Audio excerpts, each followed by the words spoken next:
Hey guys, it's Janis. Welcome back to my YouTube channel. So if you watched my last video, you'll know I was in Shanghai for an internship and I just came back, so maybe if you guys are interested, I'll make a video about that experience later, about doing a law internship in mainland China.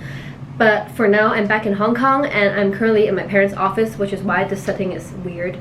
But before we start, I just want to quickly talk about what's been happening in Hong Kong, because for us, for the last few months, there's been lots of violence here, and I just want to give everyone a quick overview of what's been happening so that everyone's informed. For the last few months, over 1 million people in Hong Kong have been protesting against an extradition bill that would allow anyone setting foot in Hong Kong to be extradited to mainland China. And in mainland China, there's practically no guarantee of a free trial, and there are many political prosecutions. The government's response to these protests have been to ignore them completely, and at the same time the police force has been using increasing violence. They've been using tear gas and rubber bullets almost indiscriminately on the streets, and so they're harming not only peaceful protesters but also a lot of civilians on the streets and journalists who are just exercising their freedom of press. At this point, Hong Kong has already fallen into almost daily occurrences of violence between the police and protesters, and still the government has refused to even set up an independent commission to investigate the violence of the police. A lot of international organizations like Amnesty International have already spoken out about the excessive violence that the police has been using, and a lot of countries are already refusing to sell tear gas and these other weapons to the Hong Kong police force. If you're interested to find out more about this current issue, then you can read the articles I'll link in the description. But anyway, going back to the actual video. Basically, this video is a small list, like a process of elimination about how to pick a university. And I'm from Hong Kong and I'm currently studying at UCL. I'm studying law, and I think before going to university you have to go through a long process of picking a university, and it was kind of hard for me when I was at that stage, so I hope this video helps. Okay, so first of all, you've got to look at the ranking and the degree. I think this is important because what you're looking for in a university degree is a good one that can get you a job and that you're gonna have fun studying. And this is quite easy because lots of people say stuff about this online, so you can just go online and look up the degree. For example, what kind of modules you get to do. For example, some universities do jurisprudence and law, some don't. And you can also look at whether the professors are good, whether there's a lot of contact hours. For example, in UCL law, there's not a lot of contact hours. You get around 10 hours per week of actually being face-to-face with a lecturer or a tutor. The rest of the time you're sitting by yourself. Also, this is more for law, but maybe you can look at whether there's any compulsory pro bono projects within your course, or whether you get compulsory internships, or if you get help with your internships. And so stuff like that just helps you make sure that the course you're picking is going to help you in your career in the future. And I think the second consideration is which country you want to study in, because you can either pick home city, Hong Kong, or studying overseas. Practically, I think some pros for studying overseas is that you get to be plucked out of your old life, put in a new country where you don't have any friends or family, and the fact that you have to build your life up from scratch is kind of challenging, but it's also really fun. And I feel like you do get the whole uni experience because you get to go out with your friends every night. You don't have to like stay home. You get to do whatever you like because there's not a lot of parents around, so you kind of get that kind of like free experience. At the same time, it's stressful because you have to cook for yourself. You have to like live in a new city completely by yourself, and it just depends on what you like. But of course, studying overseas is quite expensive. But personally, I think that if money is an issue, you shouldn't make it the biggest issue, because there are always scholarships you can apply for. You can look at scholarships from your local government.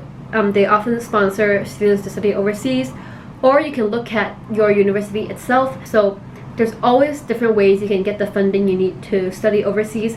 So if money is an issue, just don't let it be an issue. And if you really want to study overseas, then it's worth it to look at your scholarship options. Which brings me to the third criterion, which is scholarship/resources. So basically, your university is going to be kind of your family for the next few years, especially if you're studying overseas. So you just want to make sure that it has everything you need. For one thing, you can see if there are scholarships that can help you through your degree. For example, if you get good grades in your first year, can you apply for scholarships in your second year? And also if they have different kinds of resources.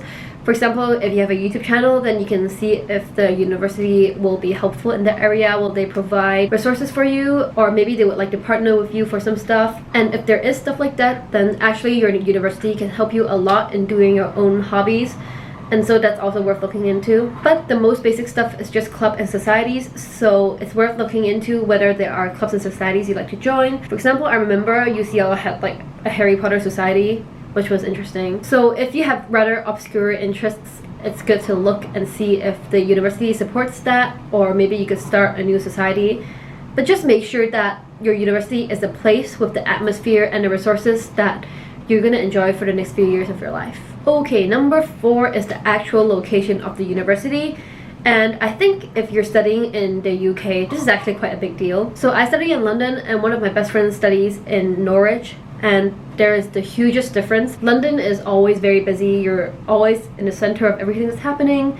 You're just like a 20-minute walk away from West End, all the plays, theater. You just have lots going on all the time. Whereas Norwich is kind of like a more rural area. It's quieter, there's a lot more grass, the air is cleaner, but also there's kind of less stuff to do. So I think when you're deciding where to go, just decide on whether you want a city university or a campus university. So UCL is kind of a city university because it's right inside the city, and you just have to take a 1-minute walk and you're outside of campus and you're within the greater parts of London. And what I like about city universities is you get to kind of interact more with the outside world, I guess. You get to go out a lot more, go to museums, parks, join activities that are outside of campus, and watch lots of plays and musicals and all of that stuff. Being at UCL has been so fun for me, but also if you prefer a quieter environment, if you love the countryside, then maybe studying in a more rural campus uni is better.